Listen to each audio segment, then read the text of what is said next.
Hola amigos y amigas. Esta sesión es para completar un contenido pendiente del curso de gestión de conflictos sociales del diplomado de gestión del cambio y desarrollo territorial. Vamos a tratar en esta sesión el tema de conflictos sociales y de ahí, a partir de la parte conceptual, recordando algunos elementos, abordar fundamentalmente todo el contenido sobre el diálogo, ¿sí? Es decir, ¿qué es el diálogo? ¿Qué tipo de mecanismos hay? ¿Cuáles son los requisitos? ¿No? ¿Qué formas hay particularmente? Cómo se implementa el diálogo en el Perú y cómo se organiza un proceso de diálogo adecuado, que respete derechos y que sea efectivo. Entonces, vamos a hacerlo en compañía además de la presentación que hemos elaborado para esta sesión. Entonces, primero recordemos, ¿no? Ya hemos tenido algunas sesiones para abordar el concepto de conflicto y una serie de categorías que abordan este fenómeno de la conflictividad social. Entonces, recordemos que el conflicto social es un proceso complejo, que se da no solamente en tiempos regularmente muy largos, sino también con una serie de cambios alrededor de la problemática, las demandas, los actores, que se van moviendo en una situación siempre con una serie de elementos y como mencionaba, muy cambiante. En ese proceso complejo, los actores sociales, ¿no?, perciben un elemento central en la conflictividad social, es las múltiples percepciones que se dan dentro de un mismo fenómeno, frente a una misma problemática. Y esas percepciones variantes tienen que ver con objetivos, intereses, valores, necesidades, que son percibidas como contradictorias, ¿no? Y esa contradicción en muchos casos termina derivando en violencia, pero en muchos casos, no en todos. Entonces, solo para recordar algunas premisas claves, la conflictividad es regular, es parte de la característica de toda sociedad, se da en todo grupo, ¿no? Entonces el conflicto social en sí mismo no es un problema, ¿no?, sino en realidad que el conflicto no sea canalizado adecuadamente y termine, por ejemplo, derivando en situaciones de violencia. Ese es uno de los temas centrales, uno de los problemas centrales de la conflictividad en general. Entonces, a partir de esa idea, ¿no?, de qué es el conflicto social, ¿no?, como un fenómeno complejo, con una serie de elementos, recordemos elementos claves de la conflictividad social. Uno, que va a existir siempre actores sociales, es decir, quienes son los que manifiestan su reclamo, su oposición, su cuestionamiento, ¿no?, que rechazan determinada situación, ¿no?, frente a otros que defienden otra posición. Entonces existen actores sociales. Luego existe un problema que es frente a lo cual estos actores sociales reaccionan, ¿no?, y que tienen una posición, un planteamiento, demandas, ¿no?, diferentes en función a cada actor. Y tercero, que estos actores y problema evolucionan en un proceso, ¿no?, un proceso que empieza a un determinado punto con reclamos que pueden ser pacíficos, pero que en la medida que no son atendidos, no hay un canal, ¿no?, puede comenzar a escalar, ¿no?, y escala y puede llegar a escalar hasta situaciones de violencia. Y en ese proceso se da una serie de percepciones, ¿no?, percepciones diferenciadas, emociones que pueden variar según el momento del conflicto. Una cosa es las emociones en un momento pacífico y otra cosa es las emociones tras un choque, tras la crisis, tras la violencia, con muertos, heridos, detenidos. Cambian las emociones de las partes. La comunicación en cómo establecen los actores sus mecanismos, sus estrategias de comunicación, ¿no? La cultura, que es un elemento fundamental, sobre todo considerando las características de las zonas donde se dan los conflictos sociales en Perú, fundamentalmente en zonas rurales, con comunidades campesinas, comunidades indígenas, poblaciones rurales, ¿no?, con una serie de deficiencias, carencias, ¿no? Entonces hay un tema cultural también importante a considerar y obviamente el tema del poder. Estamos hablando de conflictos que se dan con una gran diferencia, una asimetría en términos del acceso al poder. ¿Quién toma las decisiones? ¿Qué tipo de recursos utilizas como recursos de poder para poder lograr tu cometido, tu objetivo, ¿no? Unos tienen poderes económicos más fuertes, otros poderes políticos, sociales, la capacidad de las comunidades para convocar a sus bases frente de repente a los recursos económicos o influencia política que pueden tener grandes empresas o corporaciones, ¿no? Entonces ahí en el proceso se dan toda esta serie de factores alrededor de este tercer elemento del proceso. Entonces frente a un conflicto social, los actores reaccionan, ¿no? Y el conflicto puede ser canalizado por diversos mecanismos. Para lograr una atención al conflicto social, las partes intentan utilizar regularmente dos tipos de vías. Una vía institucional, es decir, reclamarle a las entidades públicas que apliquen sus competencias, sus mecanismos, sus instrumentos, sus procedimientos, ¿no? Que están establecidos, regularmente están normados y que esos son los que supuestamente deben ayudar a resolver estas controversias, estos desacuerdos, estos reclamos, ¿no? Entonces, en las vías institucionales, uno son los procedimientos legales. Un conflicto puede tener como parte de las demandas o los problemas, ¿no? Que forman parte del conflicto, temas que pueden ser atendidos a través de un procedimiento legal como un mecanismo administrativo, una resolución directorial, una resolución ministerial, ¿no? Un acuerdo de consejo, ¿no? Etcétera. Mecanismos administrativos que ayudan a resolver parte o el total de la agenda en la demanda de un conflicto, ¿no? Entonces, que hay un problema de límites, de limitación entre distritos, ya, un procedimiento administrativo puede resolver el problema de limitación.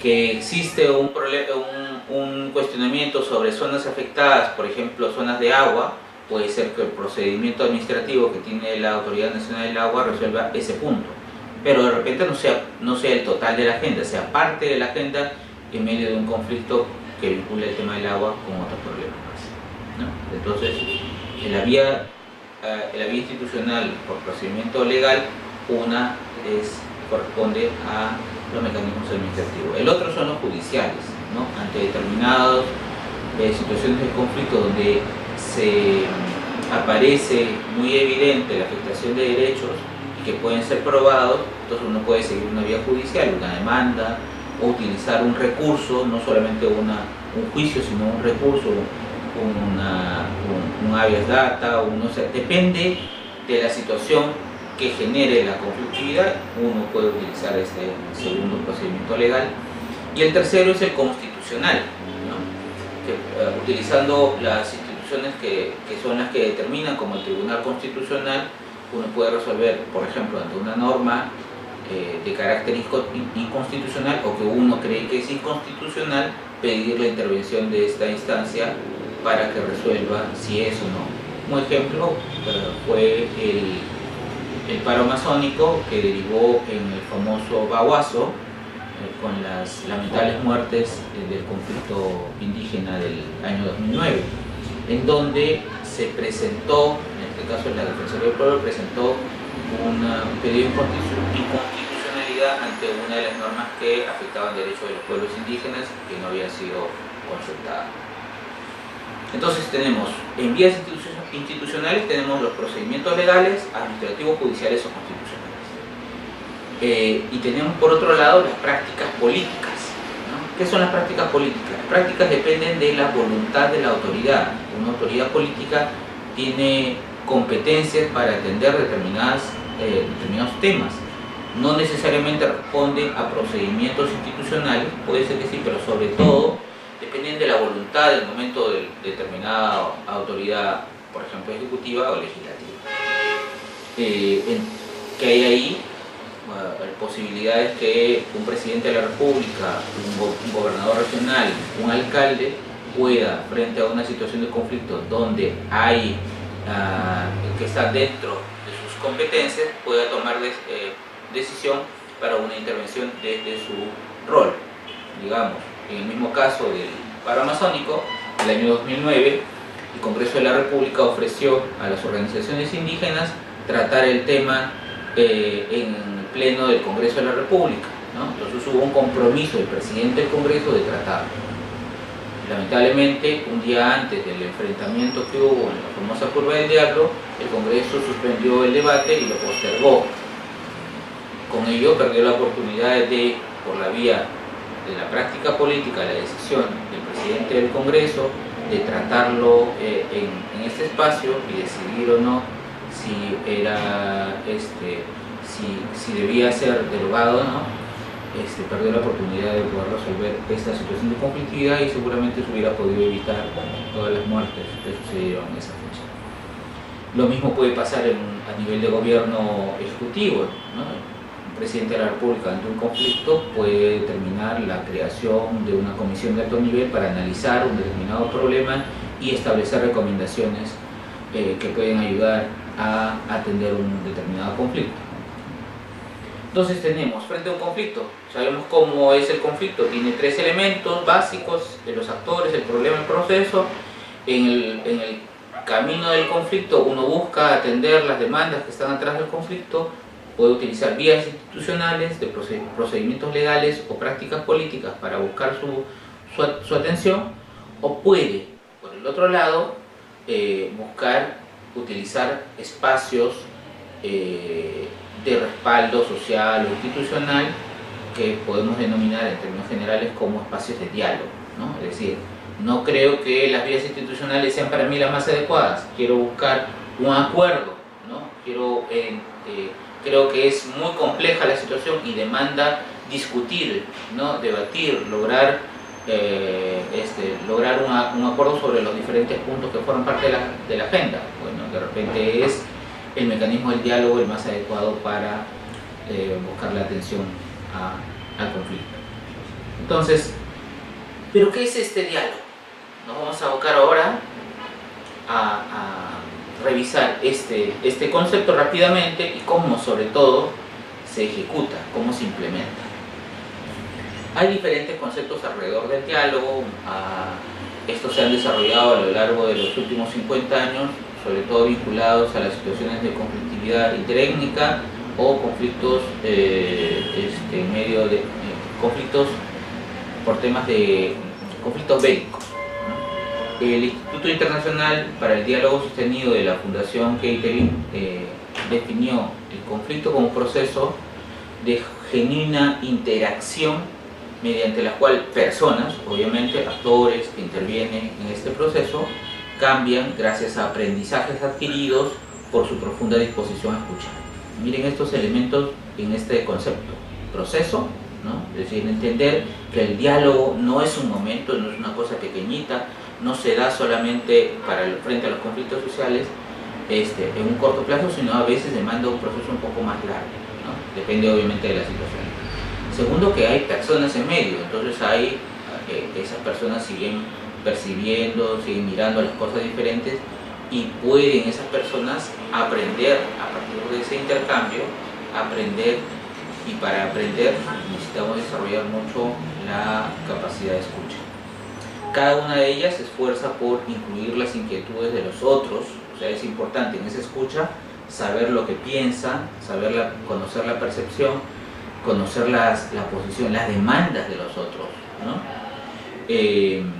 Conocer los argumentos que tienen los otros. Entonces, incluir las inquietudes de los otros en su propia perspectiva, ¿no? Aun cuando el desacuerdo persista. O sea, a pesar de que yo no estoy de acuerdo con el otro, lo mínimo que tengo que hacer es tener capacidad de escuchar, saber qué piensa ese otro. Ninguno de los participantes renuncia a su identidad. Entonces, este es otro elemento clave en la concepción del diálogo. O sea, cada uno mantiene su propia identidad. O sea, no es que porque se van a sentar, ¿no? Organizaciones indígenas empresas y Estado, significa que las organizaciones van a perder su identidad, van a dejar de lado sus demandas para darle prioridad a las de las empresas o la del Estado, o viceversa. No, cada uno mantiene su identidad, mantiene su agenda, sus intereses, pero en ese marco de diferencias, uno sabe, aprende a escuchar, aprende a entender, a conocer lo que el otro piensa, la percepción del otro. Pero cada uno reconoce suficientemente la validez de las reivindicaciones humanas de los demás. Es importante reconocer que la posición que puede tener tal u otro actor puede ser desde su punto de vista válida, no de repente el mío, no estoy de acuerdo con esa posición, pero si ya la conozco y puedo reconocer que desde sus intereses puede ser importante, digamos, su defensa, ¿no? Y en consecuencia actúa en forma diferente hacia los otros en función a eso, ¿no? A ese reconocimiento suficiente de la validez de las reivindicaciones humanas de los demás. Entonces hay unas ideas de lo que es el diálogo. No vamos a abordar extensamente este concepto, estamos lanzando algunos elementos que son claves en entender el diálogo como un proceso que puede ayudarnos a resolver y a transformar fundamentalmente las situaciones de conflictividad. Pasemos a comparar. Regularmente confundimos diálogo con negociación y son dos conceptos diferentes. Si bien la negociación es una forma más práctica y rápida un mecanismo más rápido para dialogar, no es todo lo que sí puede ser un diálogo más extenso, más transformador frente al conflicto. No es que sea negativo, ¿no? Es útil en determinadas circunstancias. La negociación tiene por objetivo un acuerdo específico, es decir, frente a un problema, un conflicto inmediato con una demanda muy precisa, entonces la negociación puede ser útil para un acuerdo de ese tipo. En cambio, el diálogo tiene por objetivo transformar las relaciones entre los actores involucrados, ¿no? ¿Y cuál es la meta de la negociación? Definir y satisfacer intereses materiales. Entonces se centra en la resolución o en la atención de demandas inmediatas, ¿no? Pongamos un ejemplo. Si entre dos vehículos hay un choque, los choferes de ambos vehículos van a buscar, ¿no?, que uno o el otro atienda los daños. Y el afectado va a demandar al afectador que repare los daños ocasionados en su vehículo. Entonces hay un objetivo muy específico, una meta de satisfacer inmediatamente su necesidad material. En cambio, la meta del diálogo es crear nuevas capacidades humanas, es decir, la idea no es solamente forma parte de buscar satisfacer las necesidades, los intereses de cada uno de los actores, pero además que los actores que están en este proceso fortalezcan sus capacidades para resolver estas y nuevas situaciones de conflictividad, ¿no? Entonces, inclusive entre estos dos actores pueden suceder más adelante nuevas tensiones, y si han fortalecido sus capacidades van a poder manejar esas nuevas situaciones de conflictividad, ¿no? Entonces, el diálogo contribuye a eso. ¿Cuál es el resultado de la negociación? Los acuerdos inmediatos, muy específicos. ¿Cuál es el resultado en el diálogo? Los acuerdos sin relaciones destructivas. Buscan que las partes no se odien, ¿no? Buscan las partes busquen un acuerdo, pero en relaciones pacíficas y que desde luego, digamos, de una mesa de diálogo empezando por que se puedan saludar. Más allá que uno pueda no estar de acuerdo en la política, en el manejo, en el estilo, ¿no? Eso no significa que tú al otro no puedas verlo. Claro, excepto si hay relaciones destructivas como las relaciones violentas, ¿no?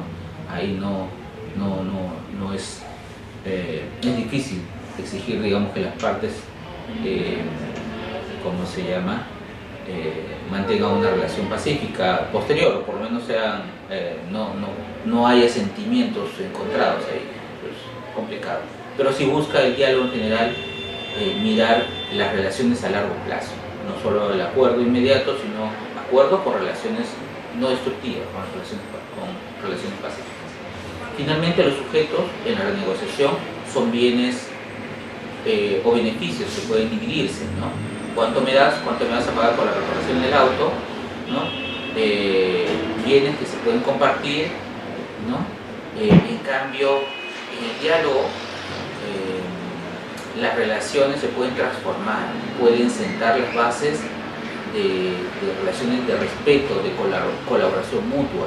Ya no solamente resuelvo o busco resolver el conflicto con un alcance que me trae satisfacción, sino que esa relación construida me va a permitir más adelante, como decía hace un rato, poder enfrentar nuevas situaciones que las propias relaciones humanas nos llevan, nuevas situaciones de conflictividad, desacuerdo. Tenemos que tomar nuevas decisiones o hay nuevas actuaciones que me generan reacciones. Esas las voy a poder manejar mejor que en la situación primera que originó el conflicto. Sigamos. Entonces el diálogo, ¿no? El diálogo me va a llevar a reunir, escuchar los puntos de vista diferenciados, ¿no? A indagar, explorar, averiguar un poco más qué hay atrás, ¿no? Si hay temas ambientales, indagaré sobre desinformación técnica. Si hay temas económicos, también pediré la opinión de repente de especialistas. O sea, depende de la problemática, comienzo a indagar más, escucho diferentes puntos de vista, ¿no? Y me formo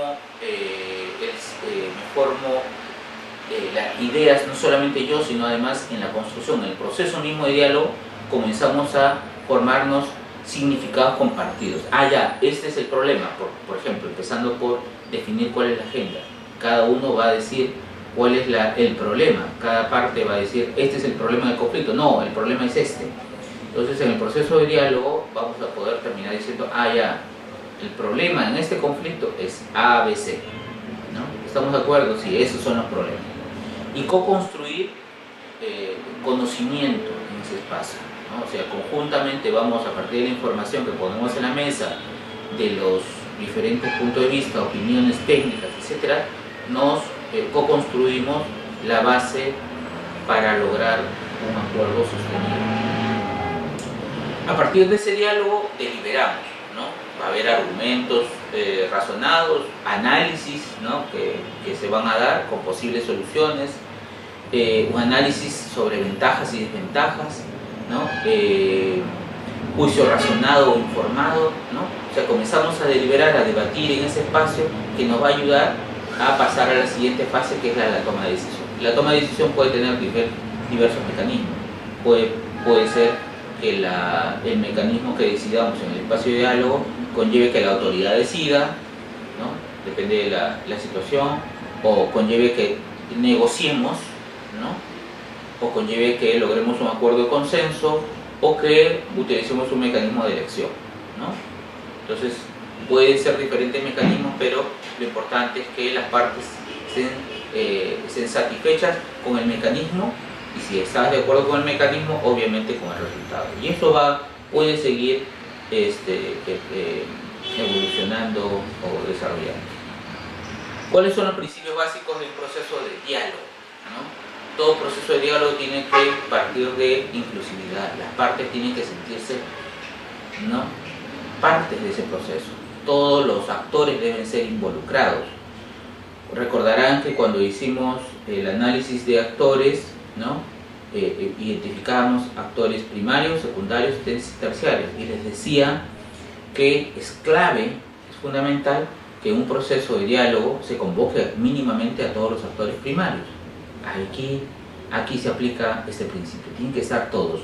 Si no los convocas a todos, el proceso de diálogo puede ser fallido, puede frustrarse, ¿no? Segundo, la apropiación compartida. El espacio de diálogo no puede ser el espacio de quien está organizando, quien está facilitando, quien ha convocado. El espacio de diálogo tiene que ser un espacio de todos, y todos lo tienen que reconocer así. Cuando no es reconocido como eso, cuando dicen es la mesa de diálogo de tal, ¿no?, y no es la mía, entonces el espacio puede entrar en riesgo. Es fundamental evaluar para ver cómo hacemos de que ese espacio sea apropiado, se lo apropien los actores. Tercero, sea un espacio de aprendizaje. O sea, uno tiene que ser diferente cuando entra al espacio de diálogo que cuando sale, ¿no? Es decir, cuando he empezado el proceso de diálogo, he empezado con conocimiento ABC. Cuando he terminado el proceso de diálogo, debo haber salido con conocimiento de ese ABC más DEF. O sea, debo haber aprendido más, ¿no? Aprendido un poco más de esa interacción, de ese debate, de ese análisis, ¿no? Es un espacio de aprendizaje claro. Cuarto principio es el reconocimiento de la humanidad, de que es un espacio de actores con sensibilidades, con emociones, y hay que saber respetar eso, ¿no? No solamente escuchar lo que decimos cada uno, sino lo que sentimos, ¿no? Las emociones también son importantes y tienen que ser valoradas. Y finalmente, el diálogo tiene que tener unas perspectivas de largo plazo. No busquemos un proceso de diálogo de corto plazo. A problemas complejos, démosle tiempo con también un tiempo adecuado para que se evolucione, para que pongamos toda la información en la mesa y frente a todo el análisis, frente a esa información, podamos tomar decisiones adecuadas, ¿no? Que ayuden a resolver conflictos que pueden ser muy complejos. Los procesos de diálogo pueden tener diferentes formas, ¿no? Y hay procesos en los que las partes tienen mayor control sobre la decisión final que toman estos procesos de diálogo, frente a otros en donde trasladamos, ¿no? La toma de decisión a un tercero. Explico. Frente a un proceso de diálogo puedo generar un proceso de discusión informal, no estructurado, ¿no? Porque de repente el conflicto es sencillo, entonces eso me puede ayudar a resolver. Ahí están las dos partes intercambiando y buscando una salida, pero no es un proceso formal, muy estructurado. Segundo, la propia negociación. Como decía, la negociación también es un proceso, es un mecanismo de diálogo, en donde las dos partes son las que controlan el acuerdo, la decisión frente a lo que resuelva frente al conflicto. Luego tenemos la mediación, en donde fundamentalmente hay un tercero que se pone en medio de los dos actores, porque las dos partes no pueden verse, no pueden dialogar directamente, necesitan que alguien ayude, ¿no? en ese diálogo, ¿no? Luego también hay otra forma que es la de conciliación, y la conciliación está marcado en la ley de conciliación, en el caso del Perú, en la ley de conciliación, con un conciliador, con una serie de mecanismos y pautas para la conciliación, acuerdos que pueden ser vinculantes, que son vinculantes, ¿no? Se firma un acta formal en un centro de conciliación, y finalmente el arbitraje, que no funciona para la gran parte de los temas de conflictos sociales, sino solo para algunos muy específicos, en donde el tercero tiene le trasladamos la decisión a que él resuelva, y mientras que el conciliador, él propone, ¿no? Salidas, opciones, el árbitro resuelve, él dice cuál es la solución frente al conflicto y las partes tienen que aceptarlo. Pero volvamos a cómo se implementa la mesa en el Perú, el diálogo en Perú. El diálogo en Perú se implementa a través de mesas, ¿no? Hemos escuchado mucho de las mesas. Y para llegar a una mesa, en primer lugar, debemos haber hecho eso que hemos tratado en las primeras sesiones, hacer un buen análisis del conflicto. Es fundamental saber cuál es el problema del conflicto, ¿no? El problema central, y si puede uno detallar ese problema, identificando cuáles son las causas de ese conflicto y diferenciándolo de sus consecuencias, eso ayuda muchísimo. Segundo, identificando los actores, ¿no? Como decía, hay que diferenciar actores primarios, secundarios, ¿no? y a los reguladores. Quiénes son los que intervienen directamente y quiénes son los que tienen intereses pero que no aparecen en la escena. Quiénes son los que desde el Estado tienen competencia para ayudar a resolver el conflicto, ¿no? Entonces hay que identificarlos claramente. Si tú tienes el rol, tú estás buscando promover un espacio de diálogo, estás buscando proponerlo, es importante tener como hipótesis de estrategias de intervención, por dónde hay que seguir. Si nuestro análisis de la situación nos lleva a que el mejor mecanismo para resolver la agenda del conflicto es un espacio de diálogo, perfecto, ¿no? Utiliza el espacio de diálogo. Puede ser que no lo sea, no todos los conflictos tienen que derivar en proceso de diálogo. De repente lo que necesita es que la entidad pública a cargo de una determinada función cumpla con su poder, ¿ya? Y frente a todo eso, lo que hay que pensar es, entonces, qué tipo de espacio es el que necesito, qué tipo, en este caso, de mesa.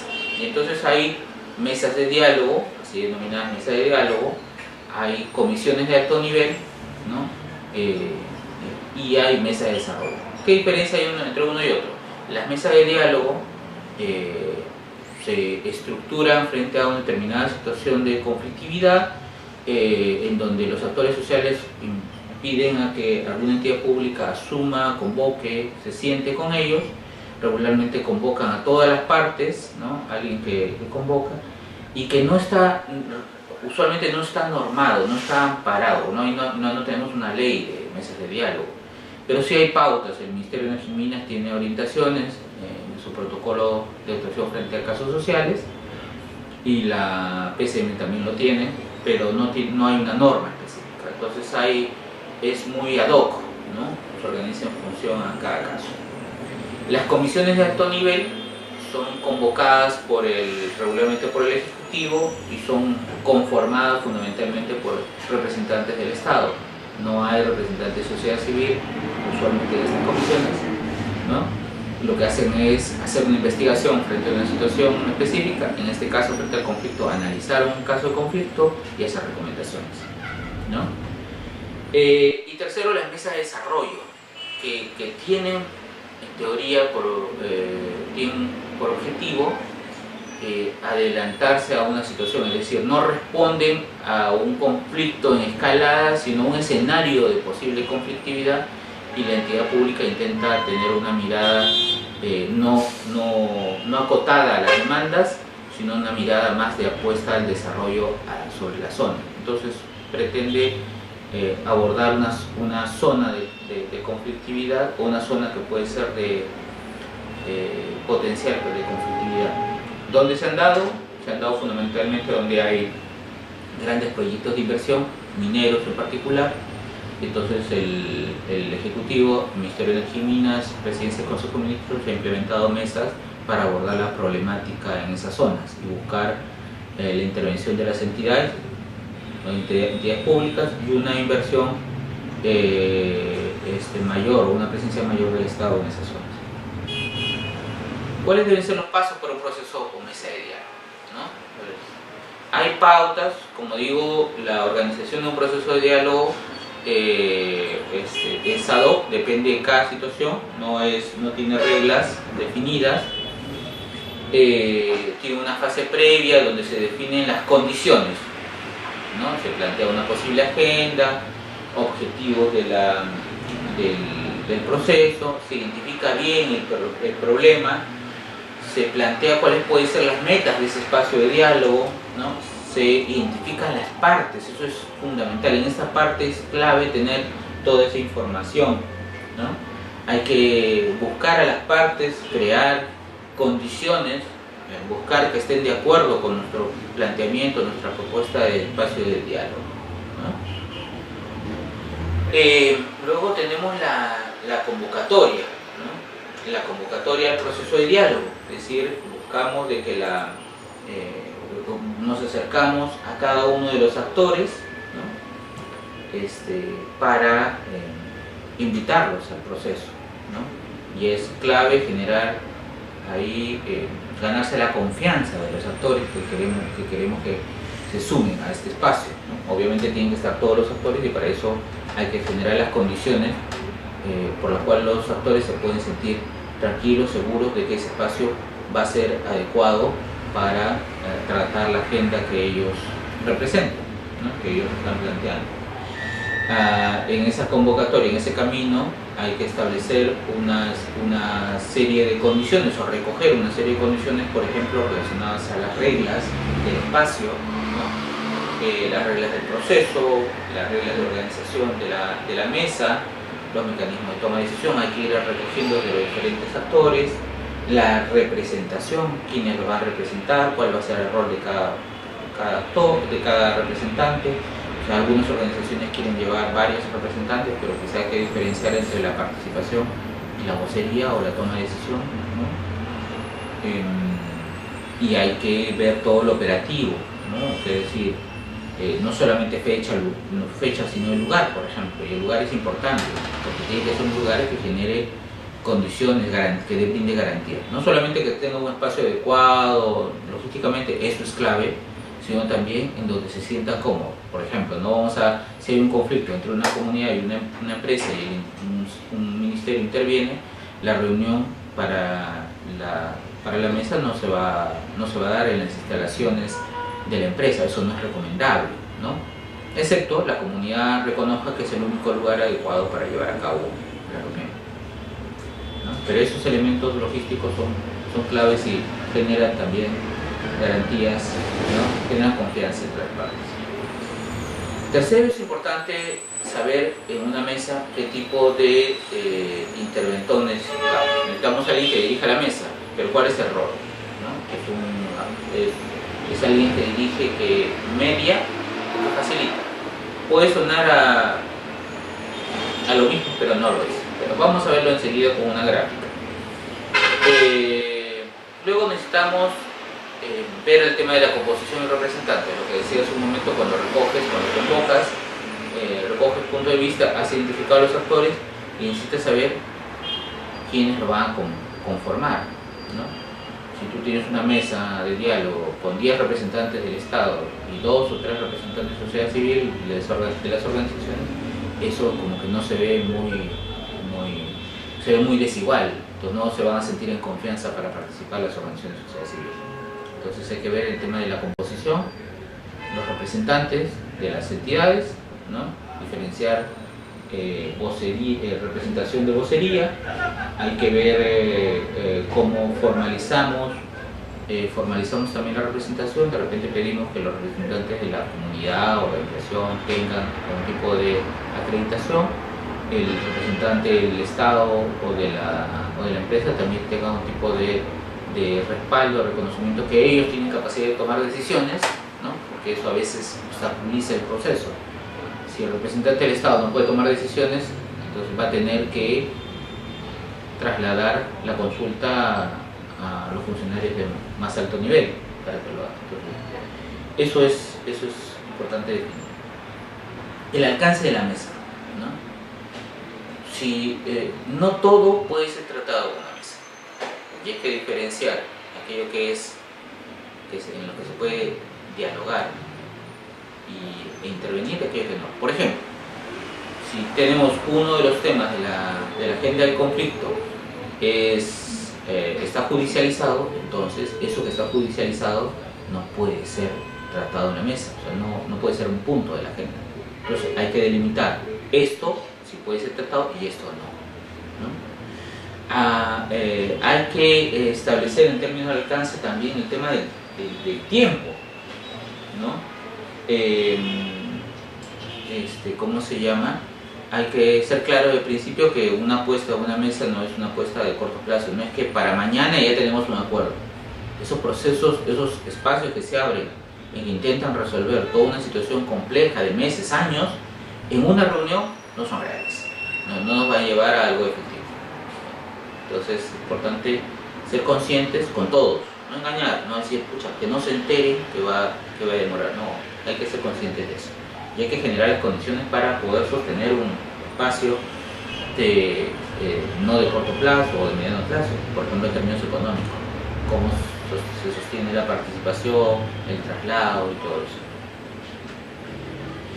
Hay que considerar que hay sesiones y actas, ¿no? O sea, cada reunión va a generar no solamente un acta, sino que puede ser que necesitemos desarrollar varias sesiones para tratar la agenda, empezando por la primera sesión, que va a ser fundamentalmente sobre la metodología, cómo se organiza, cómo se toman las decisiones, cuáles son los temas de la agenda. Esos temas pueden tratarse a veces en una o más reuniones. En general las condiciones son tan importantes como tratar los mismos temas, ¿no?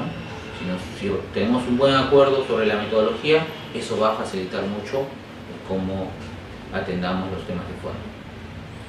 Y hay que ver qué tipo de recursos nos ayudan a tratar.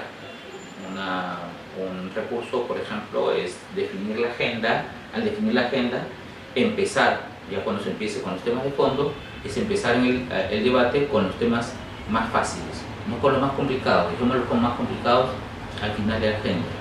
¿Por qué? Porque si con los temas más fáciles logramos acuerdos, eso va a permitir que la agenda avance.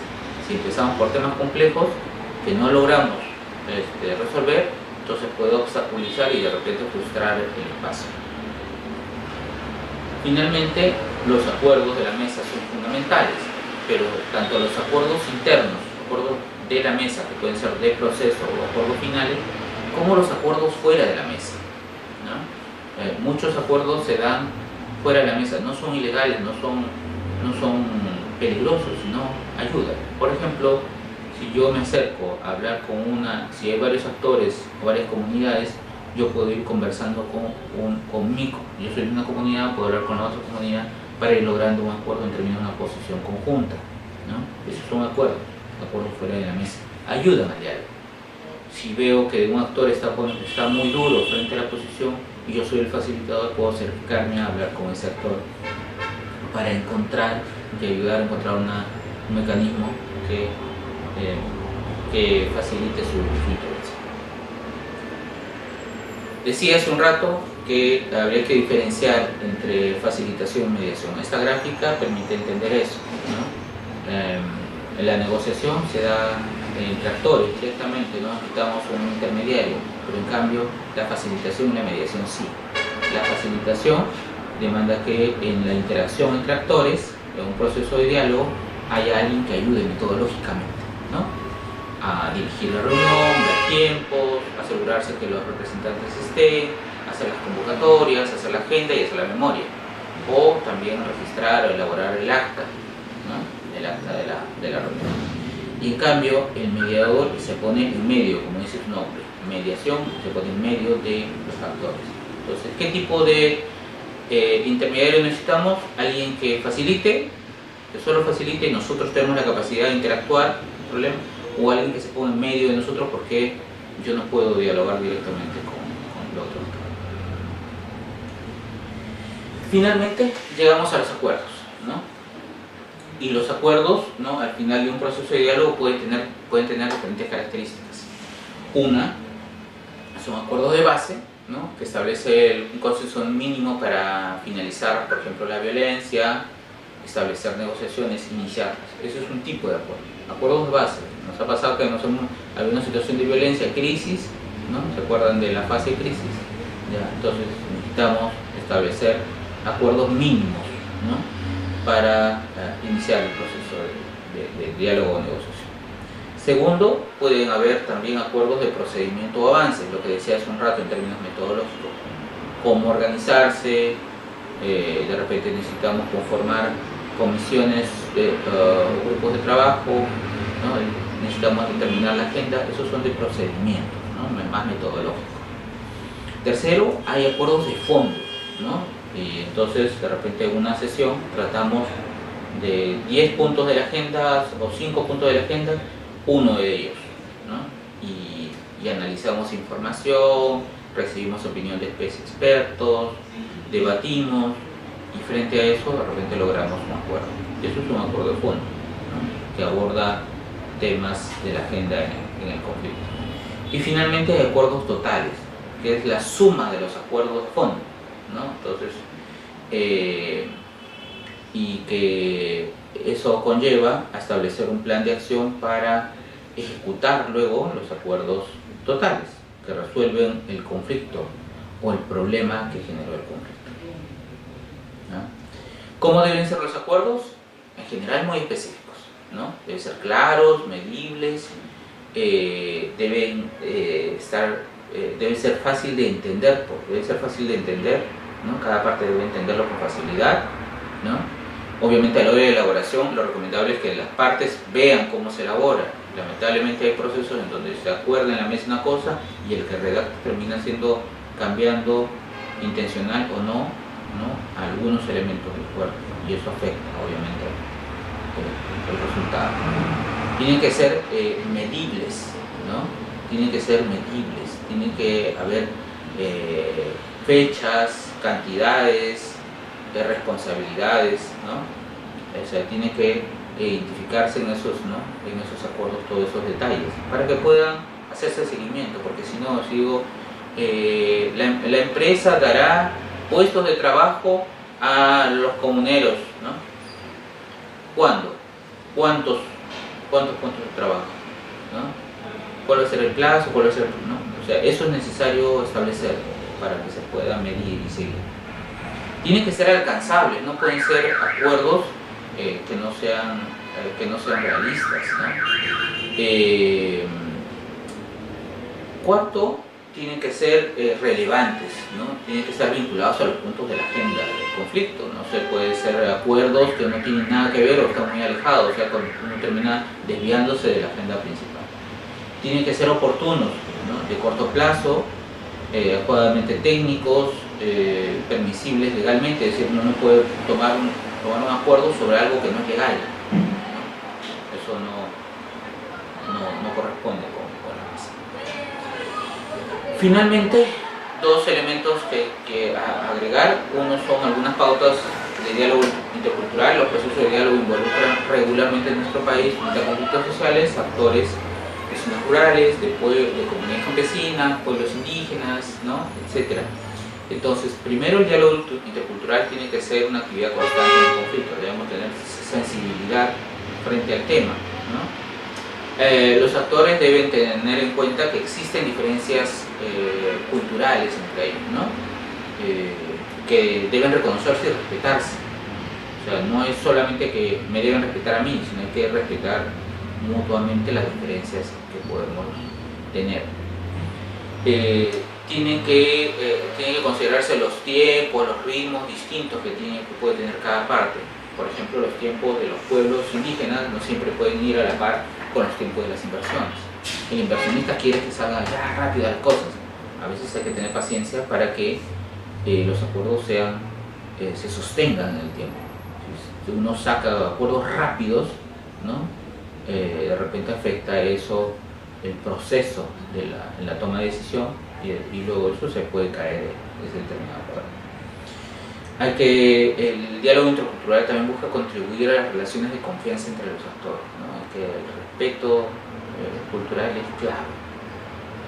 Luego requiere de preparación de todos los actores. Todos tienen que prepararse, no solamente los que van a una comunidad indígena, sino el pueblo indígena también tiene que prepararse a recibir a personas que no tienen las características con que ese pueblo regularmente interactúa.